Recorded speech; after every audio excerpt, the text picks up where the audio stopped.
सो केमती अच्छा पे भलरे अच्छा ना सेमती भल था स्वागत करुँ फेवरेट चैनल सुपर स्टडी को। तो पे +3 सेकेंड सेमिस्टर पॉलिटिकल साइंस पिलांकर आमे कोर पेपर 3 रो यूनिट 2 जे आमे कंप्लीट कर देथिले। आज देखिबा कोर पेपर 4 रो यूनिट 2 टा जोटी आपनकर लेजिस्लेचर अछि एग्जीक्यूटिव अछि। चलतो सिलेबस को जिबा देखिबा। एटी आपनकर यूनिट 2 रे अछि लेजिस्लेचर एग्जीक्यूटिव एवं ब्यूरोक्रेसी अच्छी। आम फास्ट आज देखा लेजिस्लेचर कॉन्सेप्ट बा लेजिस्लेचर क्या कहुए function structure legislature in democratic and authoritarian state देखा आज एटा को आम कंप्लीट करदबा। देख ये कौन देला कि व्यवस्थापिका व्यवस्थापिका क्या कहुए व्यवस्थापिकार वैशिष्ट्य एवं कार्यपाली आलोचना करा देखला what is called legislature discuss its feature and function है। चलतु एटा गोटे लंग क्वेश्चन आ लंग क्वेश्चन प्रॉपर वे रे एमती ही आपनकर सेकेंड सेमिस्टर कोर पेपर 4 टा आसीजिवो। देला कोन ना व्यवस्थापिका प्रत्येक गणतांत्रिक राजनीति प्रक्रियार केन्द्रबिंदु अटे। यह हेउची सरकारकर सबुठारु महत्वपूर्ण अंग कारण आईन बिना कोनोसी समाज तिष्ठि पारिबि न थाए। यह गणतांत्रिक सरकारंकु ठारु अणगणतांत्रिक सरकारंकु पृथक करिथे। यह कार्यपालिका एवं न्यायपालिकार कार्य यह कार्यपालिका एवं न्यायपालिका पाई कार्यर एक भित्ति प्रदान करिथे। व्यवस्थापिकार प्रधान कार्य है आईन प्रणयन करबा। तो मोस्ट इंपोर्टेंट शॉर्ट क्वेश्चन व्यवस्थापिकार प्रधान काम कौन है ना आईन प्रणयन करबा। व्यवस्थापिका बिना एवं व्यवस्थापिका बिना कार्यपालिका एवं न्यायपालिका अंग कार्यकारी हो पारिबो नाही। व्यवस्थापिका बिना कार्यपालिका तार अंग को कार्यकारी पारिबनी किंबा न्यायपालिका तार अंग को कार्यकारी पारिबनी। प्रतिनिधि मूलक एवं प्रभावशाली व्यवस्थापिका बिना प्रकृत गणतंत्र सृष्टि पारिबा संभवपर नुहे। बुझीला इंट्रोडक्शन पॉइंट एतिकी देई पारिबो तुम माने बहुत बढ़िया से मुझे अंडरलाइनिंग कर दे देला। देला व्यवस्थापिका शब्दटी लैटिन शब्द लेग्स रु आसी जो लेजिस्लेचर रहीगला सेटा कोठु आसी ना लैटिन शब्द लेग्स रु आसी जार अर्थ है सर्वसाधारण प्रयोग पाई एक आईनगत नियम। व्यवस्थापिकार इतिहास ग्रीस एवं रोम साम्राज्यर प्राचीन कालरू देखा मिले। तो व्यवस्थापिकार इतिहास केउठी देखा मिले ना ग्रीस आ रोम रु देखा मिले। बुझिपाल। तो इंग्लैंड रे एटा गोटे इंपोर्टेंट शॉर्ट क्वेश्चन बहुत टाइम पड़े कि इंग्लैंड रे प्रथमे आधुनिक संसद तांकर गठन होइथिला। तापर आसिला व्यवस्थापिकार व्यवस्थापिकार वैशिष्ट्य देखला। व्यवस्थापिकार वैशिष्ट्य कौन पिला माने ना राष्ट्र मुख्य व्यवस्थापिकार सदस्य नुहंती। राष्ट्र जी हेड होती गोटे देशर जी मुख्य होती सी केबे व्यवस्थापिकार सदस्य होई न थाती। जेमिति भारतर राष्ट्रपति लोकसभा राज्यसभार सदस्य नुहंती सेहीपरि इंग्लैंडर राजा राणी से माने हाउस ऑफ लॉर्डर सदस्य होई न थांती हैला। बुझिपाल। तापर देला सार्वभौमत्व एवं अणसार्वभौमत्वर स्थिति कौन ये ना भारत संविधानर संसदर गठन क्षमता एवं कार्यगुड़िक लिखित भाव वर्णना करा जायछि। तेणु भारतर संसद संपूर्ण रूपे सार्वभौमत्व नुहे। फास्ट जान सार्वभौमत्व माने कौन ना सर्वोच्च क्षमता। बुझीला। तो जेहेतु आमर जो संसदटा रहिला आमर जो आर्टिकल रहिला सेटा रिटेन वे रे अछि तो आमे ताकू से रिटेन वेटा को केवल फॉलो करछे। तो सेथि पई आमर सर्वोच्च क्षमता नाही। आमे केवल सेइथरे जहा लेखा हेछि ताकू मध्य सेया को कार्यकारी करिवु। अणसार्वभौमत्व कोन पई कुहा गला ना सेई लेटर टाकू बा सेई जो लेखा हेछि से जो धारा जो लेखा हेछि आमर आमे ताकू चाहिले चेंज भी करि पारुछु। बुझि पाले। तो एठारे सार्वभौमत्व एवं अणसार्वभौमत्वर माने जिंसटा मध्य देखा जाइए। तापर जिबा शक्तिशाली निम्न सदन आमे जानिचे कि आमर लोकसभा रहीगला आउ राज्यसभा रहीगला। राज्यसभा को आमे अपर हाउस कहूचे आउ लोकसभा को आमे लोअर हाउस बोली कहूचे। तो सेइथि पई ए जो शक्तिशाली निम्न सदनटा रहूची सेटू लोअर सभा आमर कि होला ना लोकसभा आमे जानिचे लोकसभा राज्यसभा ठारू सबुठारू पावरफुल।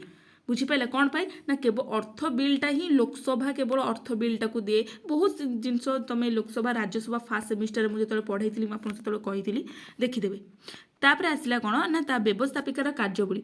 ये कार्यवली आप बुझियार किसी ना सिंपल वे तुम जापर कि आईन प्रणयन आम जाने व्यवस्थापिका आम ऊपर भी देखिले व्यवस्थापिकार मुख्य कार्य होची आईन प्रणयन।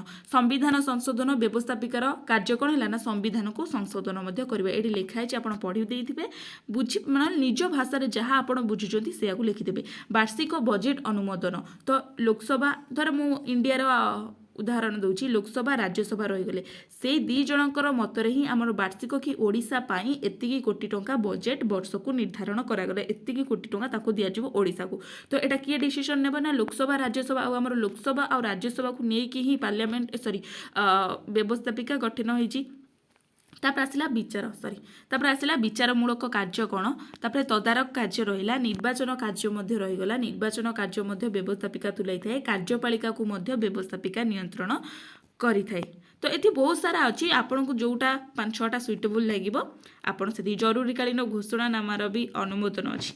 तापर जीवा आम पे ये आउ गोटे जिनस मुझे कहीदे कि व्यवस्थापिका को आम 2 भाग विभक्त करे गोटे हूँ 1 सदनीय व्यवस्थापिका आ गोटे हूँ 2 सदनीय व्यवस्थापिका बुझीपार यूनिक कैमेराल लेजिस्लेटर आउटा बाई कैमेराल लेजिस्लेटर ये देखला आउटा लंग क्वेश्चन फॉर्मेट रे मुझे नहीं देला कौन 2 सदनीय व्यवस्थापिका कहले कौन बुझ यार उपकारिता और अपकारिता कौन सब आलोचना कर कौन देला ना 2 सदनीय व्यवस्थापिकाटी लैटिन शब्द बाई जार अर्थ है 2 एवं कैमेरा जार अर्थ है सदनीय आनीत प्रकृत में 2 सदनीय व्यवस्थापिकार धारणा रोम रु आरंभ होता जो राष्ट्र में आईन प्रणयन पर व्यवस्थापिकार 2टी कक्ष थाए या 2 सदनीय व्यवस्थापिका कहुए गोटे सदन जनप्रतिनिधि मानक नहीं गठित होता बेले अन्य सदनटी राज्य मानक प्रतिनिधित्व करें जेपरिक इंग्लैंडर पार्लियामेंट रे लॉर्ड सभा पारंपरिक गृह एवं कॉमन सभा जनप्रतिनिधि को सम्मिलित गृह जमती आमर लोकसभा आउ राज्यसभा रहीगला राज्यसभा कौन ना राज्य मान को प्रतिनिधि करुवा बेले लोकसभा लोक मान को प्रतिनिध करें बुझीपारे एति जे डाउट क्लियर। तापरे कौन देला कि जेहेतु व्यवस्थापिकार मुख्य कार्य आम जाचु कि आईन प्रणयन होता है तेबे एहार 2टी गृह मध्य केतेक द्वंद्व एवं सहायता मध्य मनोभाव देखा जाए तेबे एहाकू आखि आगरे रखी केतेक उपकार एवं अपकार मध्य रही जहां निम्न रे आलोचना करा जायछि बुझेला। चलतु देखिबा कौन सब आलोचना करा जायछि। एटी देला व्यवस्थापिकार उपकारिता कौन कौन देला ना तरबरिया आईन को तदारक करवा व्यवस्थापिका जो सब तरबरिया आईन बा हाँ जल्दी जल्दी आम या पास करदे पिला माने मु बुझे दौची जहाँ आपण को माने सुइटेबल लगे आपण से माने ता तले से लिखिबे एटा नुह कि मु जहाँ कहूँ से भी लिखिपारे आपड़ जहाँ बुझी भी से लिखिपारे कौन देला कि तरबरिया आईन को तदारक करवा आम जितेबले भी व्यवस्थापिकार 2टा कक्ष रहीगला आम जितेबले भी गोटे आईन प्रणयन कौची फास्ट गोटे सभाटाए देखिला से सभा जदि पास कला ताकू आउ गोटे सभाटीए देखिला राइट तो जितेबाला 2टा सभा से जिनसटा को देखुची तरबरिया आईन को से जिनसटा को से तदारक करी देखुची तापर देला विभिन्न स्वार्थर प्रतिनिधि एठी रहीगले लोकसभा रहीगला राज्यसभार माने तार स्वार्थ अधिक स्वार्थ माने जनसाधारण स्वार्थ कथा कहूँ एठी प्रतिनिधि स्वार्थ नुह कि लोकसभाटा लोक मानक पई तार स्वार्थ देखुची राज्यसभाटा राज्य मानक पई आ राज्य मान तो लोक मानक नहीं राज्य गठन तो सेठी विभिन्न स्वार्थर प्रतिनिधि रहिले से सबु स्वार्थ जहाँ जो जिनस भी आसो ताकू मध्य से तदारक करथांती व्यवस्थापिकार हाँ ये देख एटा टिके मिस्टेक अच्छी पिला माने एठी द्वारा हो जाइछि एटा हबो कोन ना भार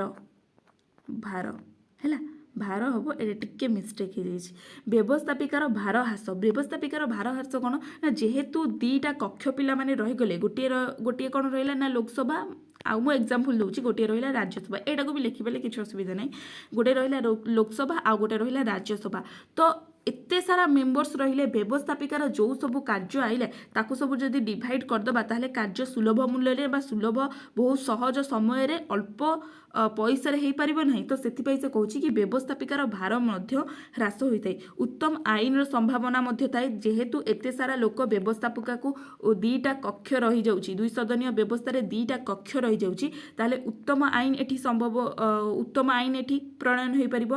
ताबे देला विस्तृत आलोचना 2टा कक्ष रहीगले जेहेतु आम एठी कौन पढ़ुचे पिला माने ना 2 सदनीय व्यवस्थापिका 2 सदनीय माने 2टा सदन एठी अछि 2टा सदन रहिले हमर आलोचना भलो हबो कि नाही जदि आमे एकुटिया आमे गोटे डिसीजन नौचे ताहाले सेटा कोन भूल हेई पारे ठीक हेई पारे जदि आमे हम मम्मी रो सहाय्य नौचे कि बापांकर सहाय्य नौचे ताहाले से आलोचनाटा विस्तृत होई परिबो एवं भलो मध्ये होई परिबो एवं कम राजनीतिकरण मध्ये सेठी देखा जायते कारण समस्ते कोन गोटे माने धर सी कौनटा गोटे कहूँ राज्यसभार सदस्य कौन कहते लोकसभार सदस्य आ गोटे कौन कहूँ तो सेठी से माने कौन फोकस देले सब्जेक्ट उपर को फोकस कले ना कि निज मन इच्छा किसी कार्य कले तो से कहले कम राजनीतिकरण।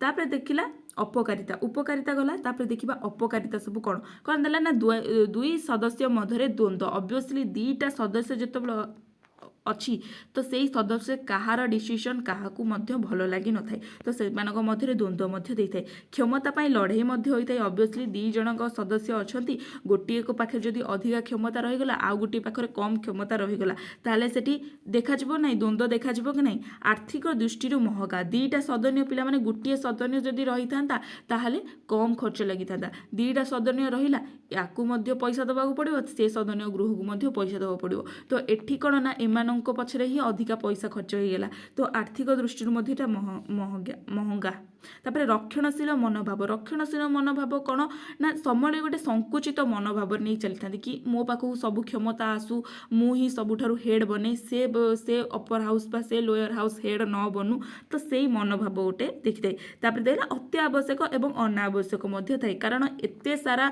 सदस्य को लेकर जो सदस्य आमर अल्प संख्यक लोकर हो पारिबो से आम बहुत संख्यक लौची जो कम आमको कम टंका दरकार थिला से कम आमको अधिक टंका मध्य कारण एते सारा लोक रही जाउछंती तो यही सब है तार अपकारिता बुझिपारे जोठी धर गोटे पॉइंटा पिला माने तुम बुझीपारुन ये बुझीपार ये पॉइंटा तुम कमेंट करदेल कि मैडम मु 5 नंबर यही पॉइंटा बुझीपारुनी मु ऑब्वियसली तुम मानू से पॉइंटर सब पॉइंटा कहीदेवी बुझेदेवी बुझिपाल कमेंट्रे भी सबकि हो पार पे लिखिकी भी सबकि हो पार तापर आसला आम देखले से 2 सदनीय व्यवस्था एटी कौन देखले 2 सदनीय व्यवस्था एवं जी एक सदनीय व्यवस्था को एक सदनीय व्यवस्थापिका कौन देला देख कौन देला कि एक सदनीय व्यवस्थापिका कहले कौन बुझ यार उपकारिता और अपकारिता को आलोचना कर देखिए आंसर कौन देवा एमती सब लंग क्वेश्चन पिला माने आसीबो मु लंग क्वेश्चन फॉर्मेट रे ही आपन नहीं आसी जहाँद्वारा कि आपन एते कष्ट करिया पड़ोनी कौन देला व्यवस्थापिका साधारणतः 2 भाग में विभक्त करा जायछि गोटे हैला एक सदनीय व्यवस्था अन्यटे हैला 2 सदनीय व्यवस्था एक सदनीय व्यवस्था बा यूनि जहाँ आम कही था गोटे बा एक एवं कैमेराल अर्थ हैला सदन तेणु एक सदनीय विशिष्ट को आम गोटे सदनीय विशिष्ट व्यवस्था को आम एक सदनीय व्यवस्थापिका बोली कही था अष्टादश एवं 19 शताब्दी रे एक सदनीय व्यवस्थापिका बहुत लोकप्रिय हो गला जो राष्ट्र में गोटे कक्ष द्वारा आईन प्रणयित होता है ताहाको आम एक सदनीय व्यवस्थापिका कहुए 2 सदनीय व्यवस्था पर उल्टाटा हूँ एक सदनीय व्यवस्था हो कनाक तापर विशेषकर यह प्रभुत्व राष्ट्र माने देख चीन गोटे प्रभुत्ववादी राष्ट्र से डेमोक्रासी कौन अथोरिटेरियन स्टेट को आम प्रभुत्ववाद राष्ट्र बोली कही था डेमोक्रासी कौन भैल्यू न थाए तो से दूची कि प्रभुत्ववादी राष्ट्र एक सदनीय व्यवस्था रही चीन रुषिया होगला पर्तुगाल होगला पोलैंड होगला यही सब एक सदनीय व्यवस्था देखा जाए तापर आसला यार उपकारिता कौन तार जहाँ अपकारिता है यार से उपकारिता हम कौन है ना कम व्ययबहुल गोटे सदनीय रहा माने सेठी कौन आम कम व्ययबहुल हम से जी स्टाफ रहा से ही दबू तापर देला आईन प्रणयन में विलंब हुए ना आईन रे जी आईन सब माने जहाँ देख 2 सदनीय व्यवस्था कौन मु सब कहली कि गोटे को फास्ट आम आईन पठाऊे सी अनुमति देले आउ गोटे को आईन पठाऊे जदि ये गोटे सदनीय रहा आम आईनटा केवल ये आलोचना हम देन पास हम राइट बुझिपार तो आईन प्रणयन में विलंब हुए ना द्वंद्व को एड़ाई दि जाई पारिबो देख 2 सदनीय व्यवस्था ये तार भूलटा देखिबो सी तार भूलटा देखो जदि गोटे सदनीय रहिबो सेठी आउ देखा जिवो नाही तापर देला दक्षता देख गोटे सदनीय मान रोचे सेठारे समस्ते high level high probable level सब लोक मैंने थो तो से पाखे दक्षता ऑब्वियसली देखा तापर बृहत सहयोग को तुम कह गोटे सदन में केमती बृहत जिते दक्षता लोक ये रे ना तो से ऑब्वियसली गोटे माने गोटे हाउस भितर बहुत सारा लोक न रही केवल बहुत जार हाई प्रोबाबल माने जे शिक्षित माने रही थे तो से मेंटालिटी एठी देखा तो से बृहत सहयोग प्रगतिशील आईन देखा गोटे सहज दक्ष लोक रही प्रगतिशील आईन देखा सरल गठन देखा तो मुझे 7टा पॉइंट देती आपन को जो 4टा कि 5टा सुइटेबल कारण आम अपकारिता भी लिखार अच्छी इंट्रोडक्शन पॉइंट भी देले कौन आमको एत कौन दरकार लिखिया तापर आसला अपकारिता सब कौन ना तरबरिया आईन प्रणयन कारण गोटे कक्ष तार जी उपकारिता है आर सी अपकारिता हम बुझिपारे टिके मेंटाल माने आइडिया लगेदेले हो ତରବରିଆ ଆଇନ ପ୍ରଣୟନ ଯେତେବେଳେ ଗୋଟିଏ ସଦସ୍ୟ ରହିଲା ବା ଗୋଟିଏ ସଦନ ରହିଲା ତ ଅବଭିୟସଲି ସେ ତରବରିଆ ଆଇନ ହିଁ କେବଳ ସେଠି ଗୋଟିଏ ଜାଗାରେ ହିଁ ଆଲୋଚନା ହେଲା। ତାପରେ ଆସିଲା ବୃହତ ସଂଘୀୟ ଦେଶ ପାଇଁ ଉପଯୁକ୍ତ ନୁହେଁ। ଆମ ଭାରତ ପାଇଁ ଏକ ସଦନୀୟ ବ୍ୟବସ୍ଥା ଉପଯୋଗ ନୁହେଁ। ବଟ୍ ତମେ ତ କହିବ ଚୀନ ଏତେ ବଡ଼ ରାଷ୍ଟ୍ର, କାରଣ ସେଠି ପ୍ରଭୁତ୍ୱବାଦୀ ରାଷ୍ଟ୍ର ବା ସେଠି ଅଥୋରିଟାରିଆନ ଷ୍ଟେଟ୍, ସେଠି ଡେମୋକ୍ରାସି ନଥାଏ, ତ ସେଥିପାଇଁ ସେ ଏକ ସଦନୀୟକୁ ଚଲାଇଥାଏ। ତାପରେ ରାଜନୈତିକ ଅସ୍ଥିରତା ମଧ୍ୟ ଏଠି ଦେଖାଯାଏ, କାରଣ ଦେଖ ଗୋଟିଏ କକ୍ଷ ରହିଲା, ସେଠି ବହୁତ ପ୍ରକାର ଡିସିସନ୍ ନିଆଗଲା, ତ ସେଠି ରାଜନୀତିରେ ବି ବହୁତ ସାରା ଅସ୍ଥିରତା ଦେଖାଯିବ। ତାପରେ ଆସିଲା ଆଇନ ପ୍ରଣୟନର ପୁନଃ ସୁଧାର କରିପାରିବ ନାହିଁ। ପୁନଃ ଚିନ୍ତନ ବା ପୁନଃ ସୁଧାରର ସ୍ଥାନ ନାହିଁ, କାରଣ ଥରେ ହିଁ ଯଦି ଆମର ଦ୍ୱିସଦନୀୟ ବ୍ୟବସ୍ଥା ଆମେ ଦେଖିଲା, ଆମର ଏଠି ଆଇନ ଗୋଟିଏ ଜାଗାରେ ପ୍ରଣୟନ ହେଲା, ପୁଣି ଏଠି ସେ ସୁଧାର ହେଇଗଲା ଏ ଆଇନଟା, ଯଦି ଏଠି କିଛି ଭୁଲ ହେଲା, ବଟ୍ ଗୋଟିଏ ସଦନରେ ସେ ତ ସୁଧାର ହେଇପାରିବନି ନା। ତାର ଆସିଲା ଅସମାନ ପ୍ରତିନିଧି, ତ ଗୋଟିଏ କକ୍ଷ ଭିତରେ ବହୁତ ଅସମାନ ପ୍ରତିନିଧି ମଧ୍ୟ ବ୍ୟବସ୍ଥାପିକାରେ ଦେଖାଯାଏ, ଏକ ସଦନୀୟ ବ୍ୟବସ୍ଥାପିକାରେ। ବୁଝିଲା, ଭିଡ଼ିଓଟି ଅଲରେଡ଼ି ବହୁତ ଲେନ୍ଦି ହେଇଗଲାଣି, ଏଇ ଆମେ ଆପଣ ଲେଜିସ୍ଲେଟରଟା ସରାଇଦେଲୁ। ହଁ, ଆଉ ଗୋଟେ ରହିଲା ଯେଉଁ ଅଥୋରିଟାରିଆନ ଷ୍ଟେଟ୍ ଆଉ ଡେମୋକ୍ରାସି ଷ୍ଟେଟ୍। ମୁଁ ଆପଣଙ୍କୁ କହିଦେଲି କି ଡେମୋକ୍ରାସି ଷ୍ଟେଟ୍ରେ ସବୁବେଳେ ସବୁ ଜିନିଷ ଠିକ୍ ଭାବରେ ହେଇଥାଏ, ବଟ୍ ଅଥୋରିଟାରିଆନ ଷ୍ଟେଟ୍ରେ ସବୁ ମନମୁଖୀ ହେଇଥାଏ। ଯଦି ବି ଆପଣ 5 ମାର୍କିଆ କୋଶ୍ଚିନ୍ ପକାଇବ, ଆପଣ ଆଖି ବୁଝି ଲେଖିଦେବେ କି ଯଦି ପକାଇଲା ବ୍ୟବସ୍ଥାପିକା ଡେମୋକ୍ରାସି ଷ୍ଟେଟ୍ରେ କେମିତି ଚାଲିଥାଏ, ଆପଣ ଲେଖିପାରିବେନି କି ବହୁତ ମାନେ ଭଲରେ ଚାଲିଥାଏ, ସବୁକି ଜିନିଷ ଭଲ ହୁଏ, ଜନପ୍ରତିନିଧିମାନଙ୍କର ମତ ନିଆଯାଇଥାଏ, ବଟ୍ ଅଥୋରିଟାରିଆନ ଷ୍ଟେଟ୍ରେ ସେସବୁ ହେଇନଥାଏ। ବୁଝିହେଲା? ତ ମୁଁ ନହେଲେ ଏକ୍ଜାମ୍ ବେଳେ ଆପଣଙ୍କୁ ଟିକେ ଗୋଟେ ଏକ୍ଜାମ୍ପଲ୍ ଦେଇକି ଦେଖେଇଦେବି ଆଉ। ଆଶା କରୁଛି ଭିଡ଼ିଓଟି ବହୁତ ହେଲ୍ପଫୁଲ୍ ହେଇଥିବ। ଯଦି ବି ହେଲ୍ପଫୁଲ୍ ହେଇଛି ଲାଇକ୍ କମେଣ୍ଟ ସେୟାର ନିଶ୍ଚିତ କରିଦେବେ। ରହିଲି, ନମସ୍କାର, ଜୟ ଜଗନ୍ନାଥ।